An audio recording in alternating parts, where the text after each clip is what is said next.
잠깐 기도하고 우리 시작하겠습니다.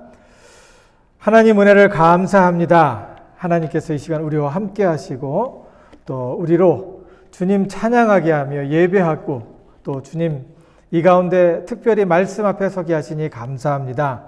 하나님께서 이 시간 우리의 마음을 열어주시고 주님을 향할 수 있도록 인도하시며 하나님께서 우리 말씀을 통하여 임하심을 경험할 수 있도록 축복해 주시옵소서. 주께서 함께 하심을 믿사옵고 우리를 원하신 예수님 이름으로 감사하며 기도드립니다. 아멘. 오늘 읽은 말씀 사무엘하 18장 33절에 있는 말씀은 사무엘하 13장에서 19장에 있는 말씀 중에 한 구절을 뽑은 말씀입니다. 지금 이 말씀을 이렇게 보면 지금 다윗이 상당히 아픈 마음으로 간절히 또 이렇게 자기의 마음을 표현하는 것을 보고 있는데 이렇게 읽으면 더 이제 의미심장하겠죠. 예. 왕의 마음이 심히 아파 문 위층으로 올라가서 우니라. 그가 올라갈 때에 말하기를 내 아들아 압살롬아, 내 아들 압살롬아, 차라리 내가 너를 대신하여 죽었다면 압살롬 내 아들아 내 아들아. 예, 이 말씀을 이렇게 쭉 준비하는 중에 참 압살롬이 참 힘들었겠구나라는 생각을 다시 한번 해봅니다. 물론 이제 다윗에게 맞춰서 다윗의 아들이 아버지를 배신하고 나라를 이렇게 삼켜 먹으려고 했던 것으로 보면 불량하고 아주 못된 아들이었습니다. 그런데 압살롬의 입장에서 보면은 또 다른 그런 이미지를 우리가 보게 됩니다. 오늘 특별히 이제 압살롬 그 내면의 아이가 이야기하는 그런 음성을 한번 들어보도록 하겠습니다. 특별히 우리 주기도문 외우시죠? 예, 다만 악에서 구하옵시고 구해달라는 말씀이 있잖아요. 그 기도가 우리 속에서 항상 해야 되는 그런 기도입니다. 예. 우리가 악에 빠지면 우리 지난주에 말씀을 같이 나눴죠. 죄와 수치감으로 인해서 상당히 힘들고 어려운 환경 속에 들어가게 됩니다. 지금 다윗과 압살롬의 관계 속에서 아버지는 그 죄책감에 빠져 있고 또 하나님께서 그를 용서했지만 그가 헝클어 놓은 그 인생 속에서 그 인생을 바로잡고 가려고 하면은 시간이 필요하고 그곳에서 함께 하시는 하나님을 경험을 했어야 됐어요. 그런데 다윗도 힘들고 어려워서 계속해서 자기의 죄의 문제에 빠져 있었고 그것으로 인해서 자녀들이 지금 어떻게 살아가고 있는지 알지 못하고 느끼지 못하고 살아가는 그런 모습 속에서 압살롬이 삐뚤어지는 그런 모습을 보게 되죠. 특별히 그 내용을 통해서 우리가 어떻게 살아야 되는지, 우리 가정이 어떻게 회복을 해야 되는지 그런 말씀을 우리가 보게 됩니다. 특별히 이 이야기를 간단하게 좀 이야기를 하면 다윗에게 아들들이 있었는데 한 몇 명 정도 있었을까요? 예, 엄청나게 많았습니다. 예, 수도 없이 많다고 하니까 뭐 수십 명 되는 건 아니고 20명 정도 합법적인 아들이 있었고 그 밖에 기록이 안 된 아들도 있지 않았나 생각을 해봅니다. 20명의 아들 중에 첫 번째 큰 아들이 누군지 아세요? 오늘 이야기 속에 등장하는 암논입니다. 암놈이 아니라 암논. 이렇게 하면 잘 외워지죠? 암논. 그리고 세 번째 아들, 이야기 속에 주인공으로 떠오르는 세 번째 아들이 있는데 압살롬. 죽일 놈이 아니라 압살롬. 그 압살롬도 좀 이상해요. 그렇죠? 예, 그러면 이제 외워지죠? 다윗과 압살롬과 암논의 이야기를 지금 하고 있는 거예요. 암논이 첫 번째 아들인데 이 아들 중에 자기 누이 동생 그 중에 보기에 아름다운 그 누이 동생이 있었습니다. 그 이름이 누굴까요? 다말이 있었습니다. 이 첫 번째 아들이 다말을 보면서 성적인 유혹을 느낍니다. 그래서 그 다말을 이제 끝내 성추행을 하게 되고 문빗장을 잠그고 내쳐버립니다. 아주 못됐죠? 그 모습을 세 번째 아들 압살롬이 봅니다.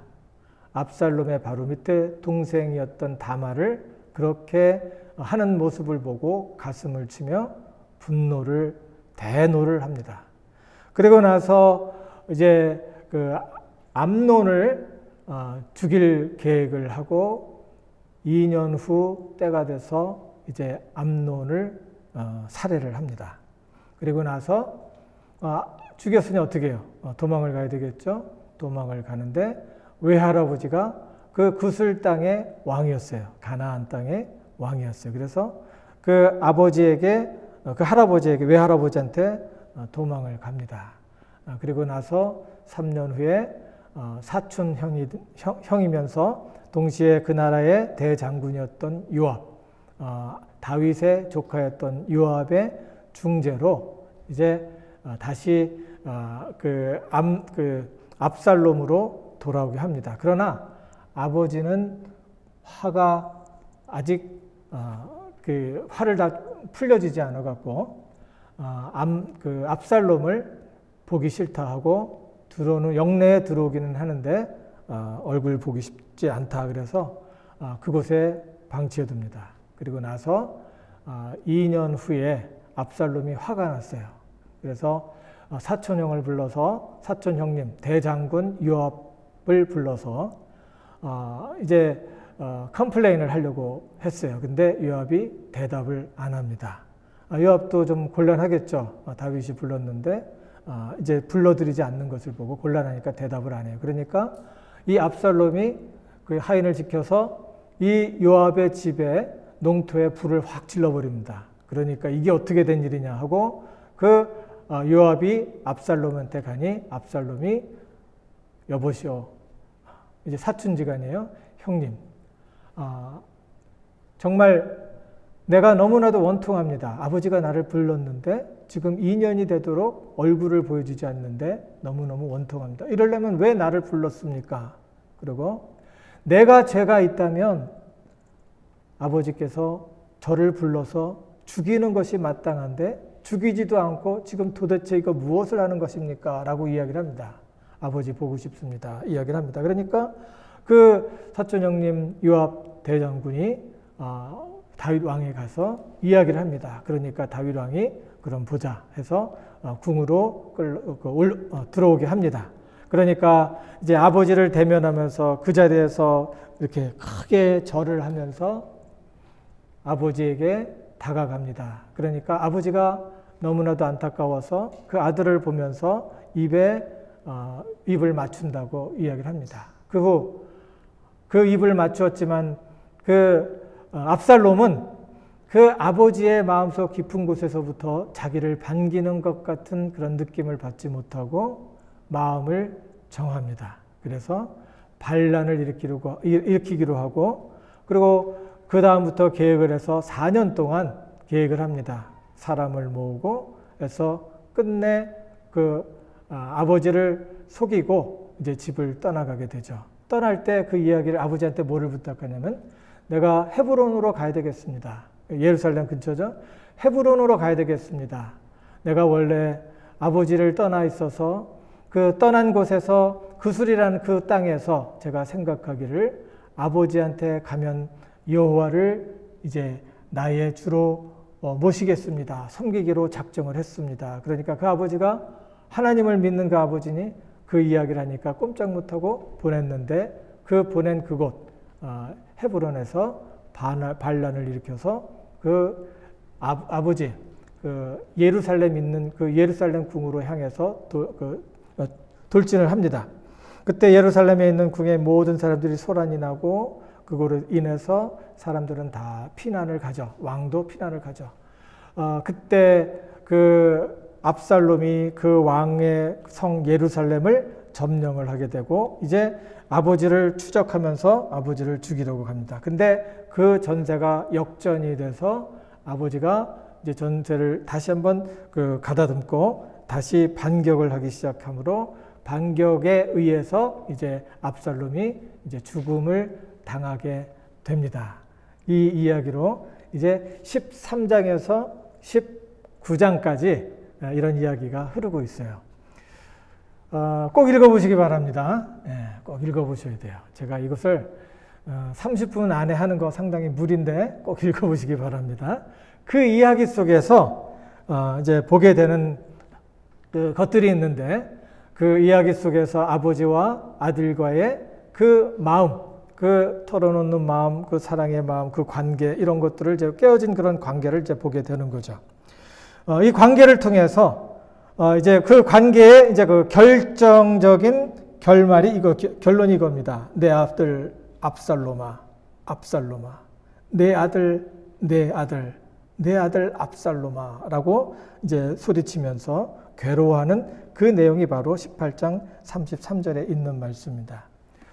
다윗이 왜 이렇게 울었을까요?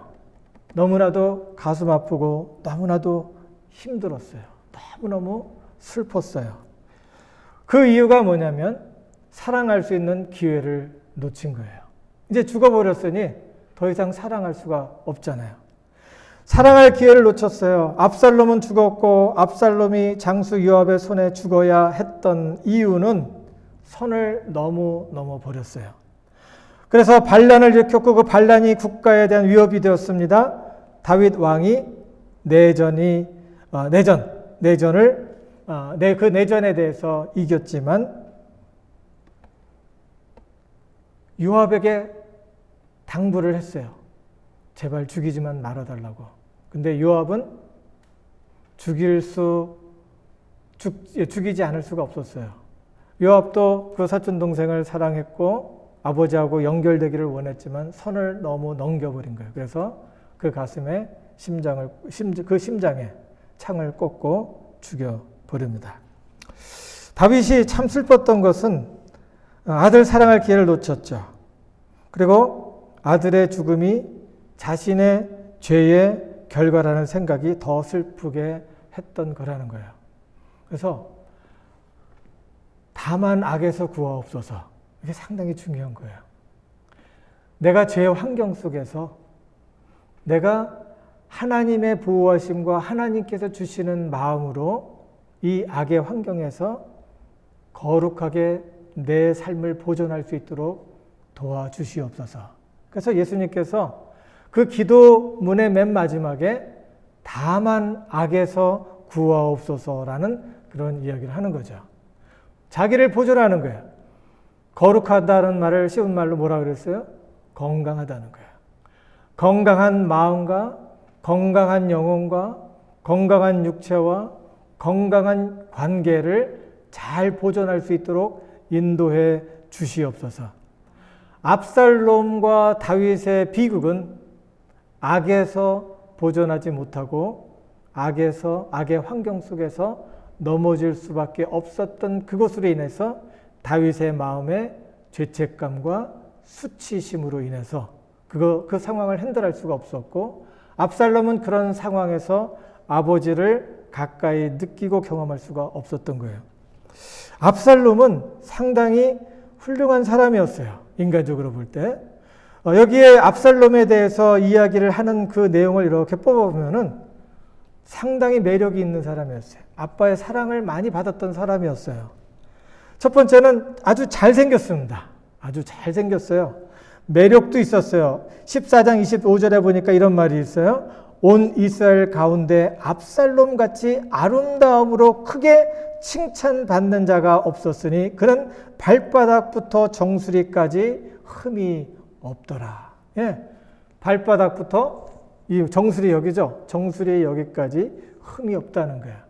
누구 앞에 놔도 그리고 어디다 갖다 놔도 한눈에 띄는 사람이었고 사람들이 그 사람을 보면서 압살롬을 보면서 매력을 느꼈던 거죠. 그리고 두 번째는 총명했어요.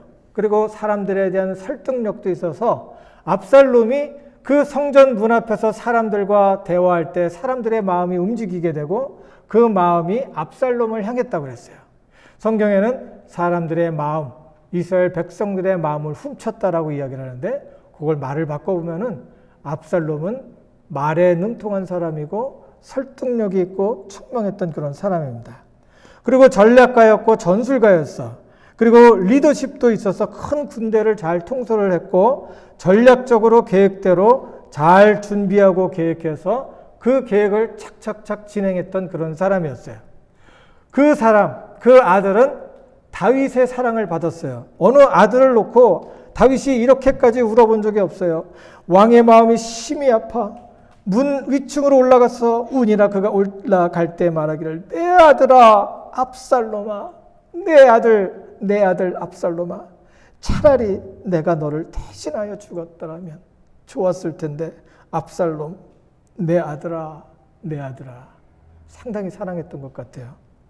그런데 압살롬이 그렇게 사랑을 받았음에도 불구하고 압살롬이 마음에 왜 그렇게 삐뚤어진 마음을 갖게 되고 아버지를 향해서 반역을 하게 되고 아버지를 향해서 칼을 들이대며 아버지를 죽이려 했을까라는 생각을 해보게 됩니다.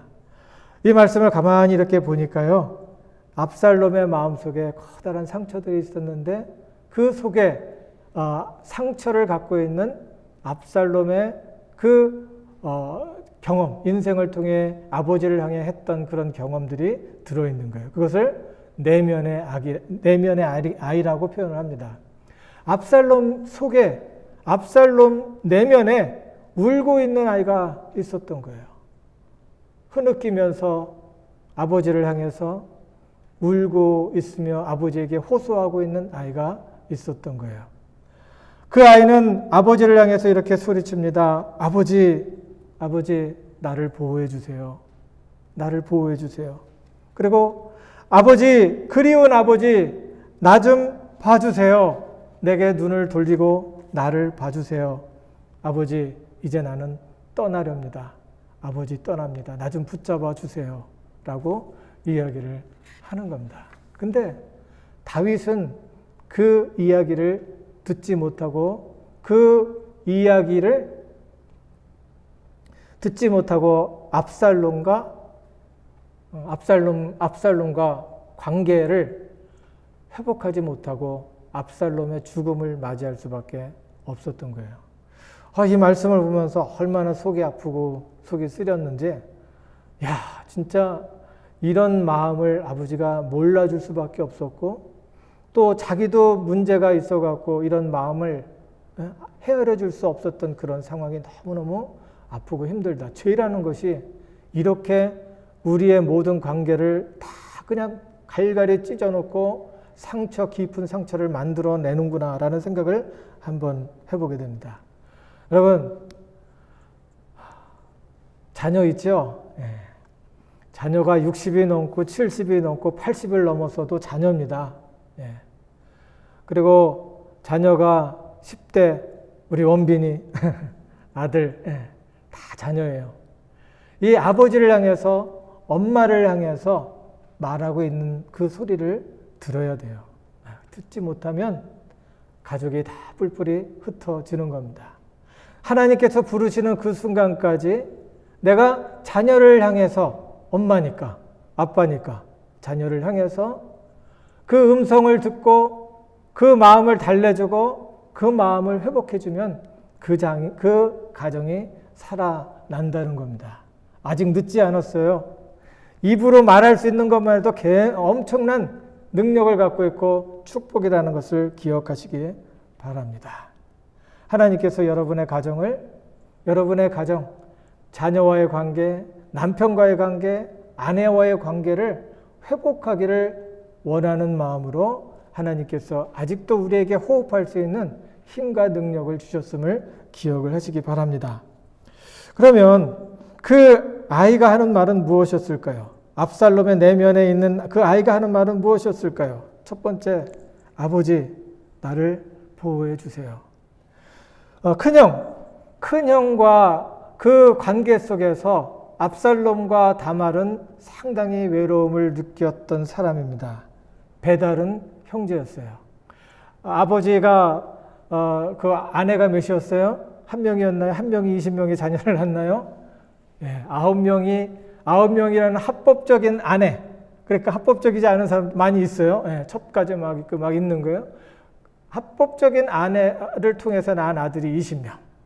그 아들 속에서 20명의 아들 속에서 배다른 형제들이 생겼는데 큰 형 어머니는 이스라엘 혈통이고 이 압살롬과 다말의 어머니는 구슬 땅 달메, 뭐 여자 이름 같죠? 구슬 땅 구슬의 왕 달메라는 사람의 딸의 아들이 바로 압살롬이에요. 예. 모세오경에 이렇게 보면 모세가 이제 이야기하는 걸 보면 가나안 땅에 들어갈 때 그 가나안 땅에 있는 모든 족속을 다 처리하라고 그래요. 죽이라고 그래요. 그 이유가 뭐냐면은 그들이 갖고 있는 문화와 환경, 그들이 갖고 있는 우상의 영향력이 이스라엘 사람들에게 갈까봐 다 쓸으라는 거예요. 쓸어버리라는, 청소를 하라는 거예요. 그렇지 않으면 하나님께서 이 땅에, 가나안 땅에 하나님께서 보여주시려고 하는 축복의 그 샘플을 만들어내기가 힘드니까 하나님께서 다 치우라고 그랬어요. 그래서 그 구슬 땅의 왕과 거기에 있는 사람도 다 쓸어야 되는데 정치적으로 다윗 왕은 어떻게 했습니까? 예. 그들과 동맹을 맺어요. 그리고 정략 결혼을 해요.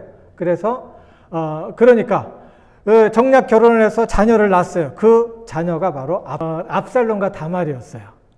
그러니 배다른 엄마일 뿐만 아니라 그 배다른 엄마는 거기 원주민의 자녀가 된 거예요.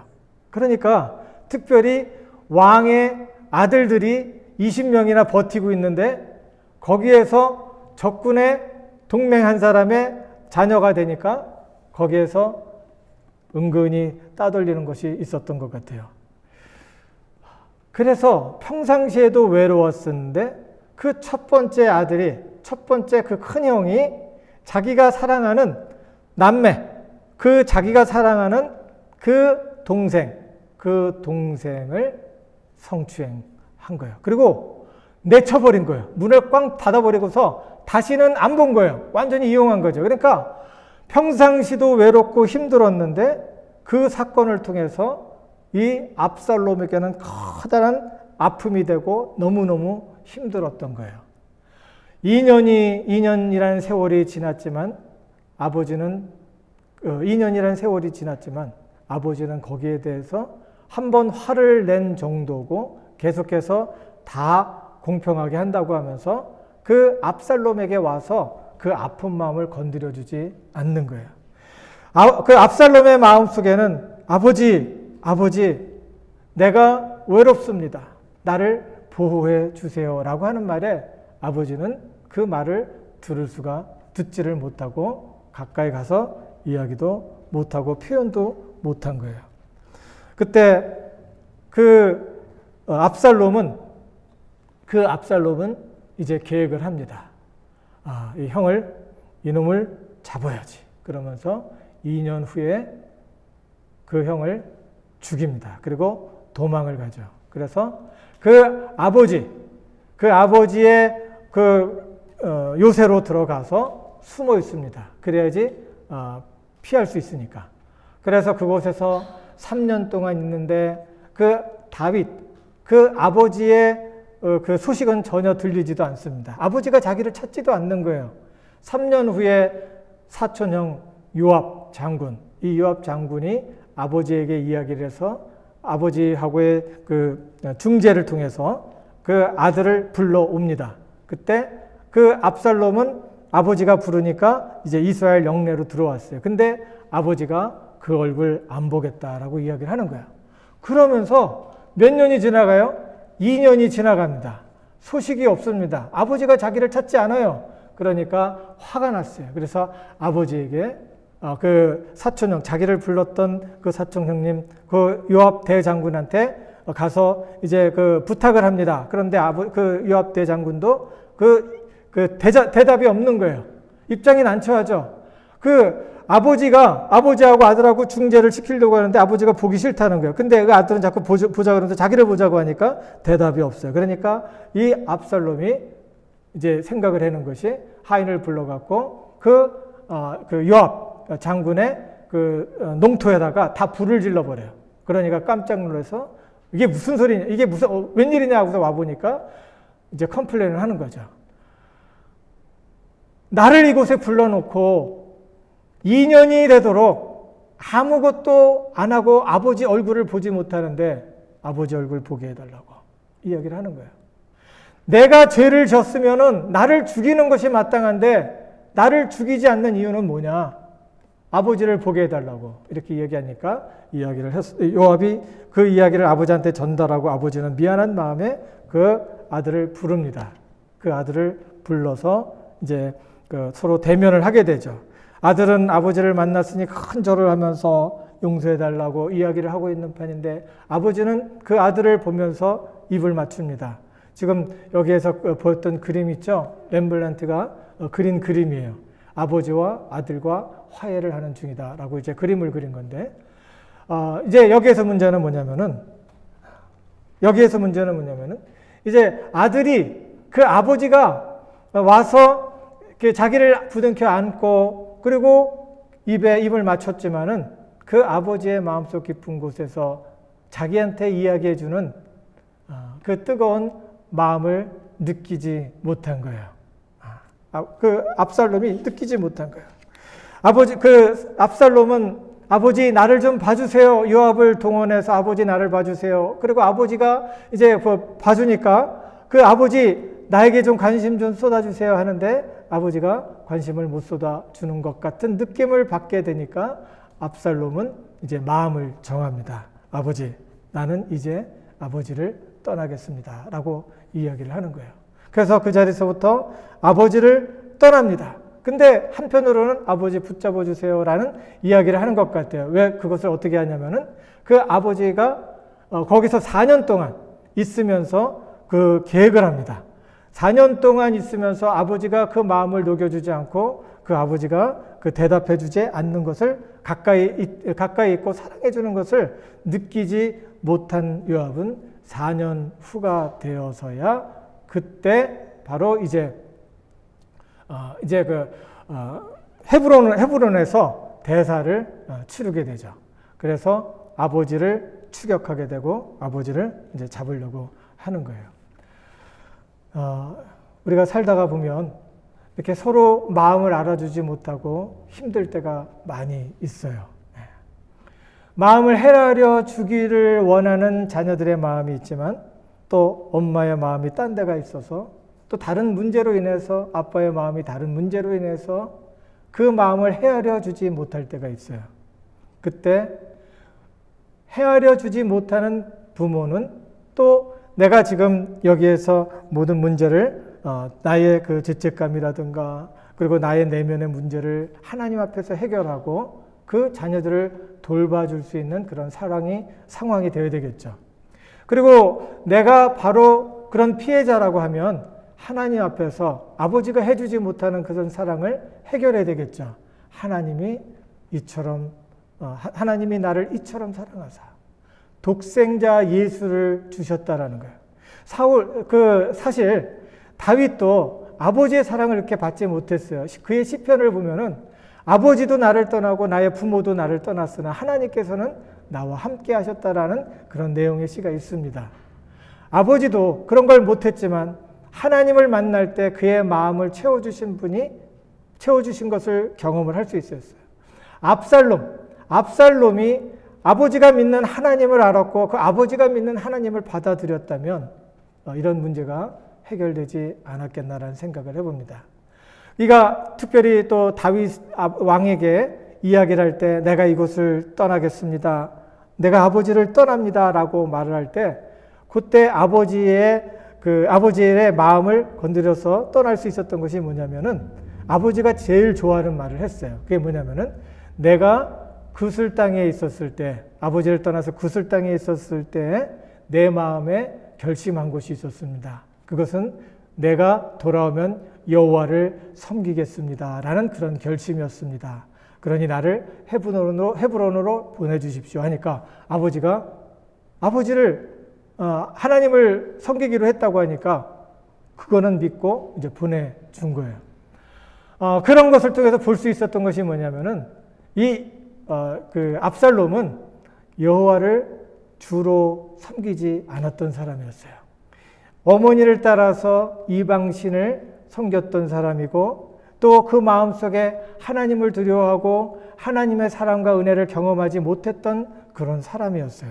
그 마음속에 하나님께서 계시지 않음으로 인해서 그 마음속에 울고 있는 자기 자신의 그 내면에 그 압살롬, 불쌍하고 처량한 압살롬의 문제를 풀 수가 없었어요. 다윗은 그 문제를 풀었지만 압살롬은 풀지를 못했던 겁니다. 아버지 역시 자기도 자기에게 빠져 있어서 풀어드릴 수가 없었고 그것으로 인해서 아들과 그 아버지의 관계는 계속해서 차가워져 있었고 깨져가고 있었던 거죠. 그 아들은 이제 압살롬은 이제 떠날 계획하고 반란을 도모합니다. 백성들의 마음을 훔치고 다윗의 원수를 모으고 지난주에 이야기했었죠. 그 원수 중에 한 원수가 누굽니까? 다윗이 사랑했던 다윗과 중마고우였던 친구 아히도벨. 이 사람이 그 악심을 품고 있었을 때 압살롬은 그 아버지를 향해서 그 마음을 싸우고 있는 그 마음에 악한 마음을 갖고 있는 그 사람을 꼬셔서 이제 같이 힘을 합쳐서 아버지를 대항하게 되는 거죠.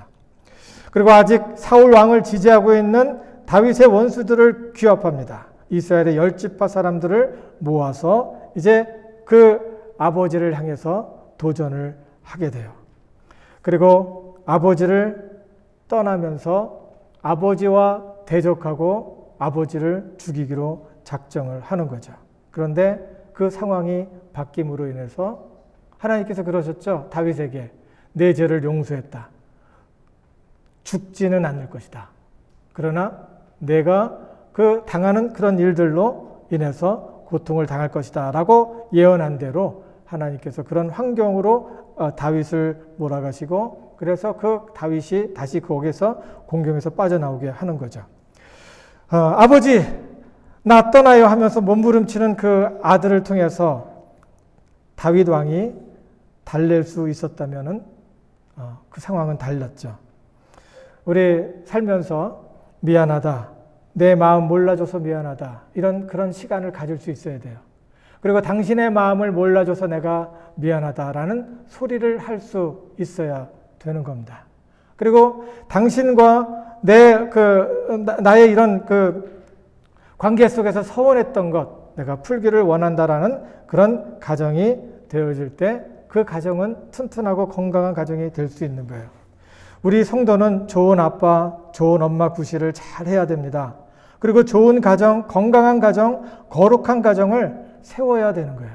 주 안에서 하나님께서 주시는 마음으로 서로의 마음을 달래면서 함께 일어날 때 교회가 일어나고 그리고 또 가정이 일어나고 그것으로 인해서 건강한 거룩한 삶을 살 수 있는 겁니다. 다만 악에서 구하옵소서. 이런 죄의 환경 속에서 우리가 그 믿음을 지키고 하나님께서 내 마음을 어루만져 주심을 인하여 하나님 앞에 나아갈 때 하나님께서 우리의 가정을 회복시켜 주는 거죠. 하나님 보시기에 아름다운 가정, 친척, 관계 만들어가는 성도가 되기를 간절히 축원합니다. 시편 86편 2절에 이렇게 있습니다. 나는 주께서 은혜를 주시는 자니 내 영혼, 내 가정의 영혼을 보존하소서. 내 주 하나님이여 주를 의지하는 종의 가정을 구원하소서. 시편 64편 11절에 보면 하나님이여 내가 근심하는 소리를 들으시고 원수의 두려움 속에서 나의 생명을 보존하소서. 하나님 나를 지켜주시고 나의 마음과 생각을 지켜주시며 또 우리의 가정을 지켜주심으로 우리 가정이 살아날 수 있도록 인도하시고 교회가 살아나고 교회가 살아남으로 또 국가가 살아나고 우리 주변에 있는 많은 사람들이 살아나는 그 일에 동참할 수 있도록 인도해 주시옵소서라는 기도가 우리의 기도가 되기를 주님의 이름으로 축원합니다. 하나님 은혜를 감사합니다. 주님께서 이 시간 우리와 함께 하시고 우리에게 말씀하시니 감사합니다. 우리가 주님의 은혜 가운데 살아감을 믿습니다. 아버지 하나님, 우리 가운데 있는 모든 환경과 처지 속에서, 악의 환경 속에서 우리가 정말 거룩하신 하나님의 능력을 힘입어서 하나님의 사랑과 은혜 가운데 우리의 마음과 생각이 회복되어 줄 수 있도록 인도하시고, 또 우리와 관련되어 있는 또 가까이 있는 사람들의 마음을 헤아릴 수 있는 귀한 지혜를 허락하여 주시옵소서. 그래야 우리에게 주어주신 귀하신 은혜를 우리가 감당할 수 있도록 인도하시며, 우리가 함께 주 안에서 세워져 가고 함께 주의 은혜 가운데 하나님의 귀한 이름, 존귀한 이름을 높이는 거룩한 교회가 되어줄 수 있도록 축복하여 주시옵소서. 각 가정을 주님 앞에서 주님 안에서 세워주시고 각 가정의 모든 관계가 주 안에서 아버지 하나님 형통할 수 있도록 인도하시며 그 가운데 평안과 은혜가 가득 넘치는 놀라운 역사가 있도록 축복해 주시옵소서. 주께서 함께 하시며 우리가 그리스도 안에서 살아나게 하시고 회복하심을 인하여 영광 돌리는 그러한 일들, 이런 것들이 지금부터 영원까지 함께 얻기를 우리 주 예수 그리스도 이름으로 간절히 기도드리옵나이다. 아멘.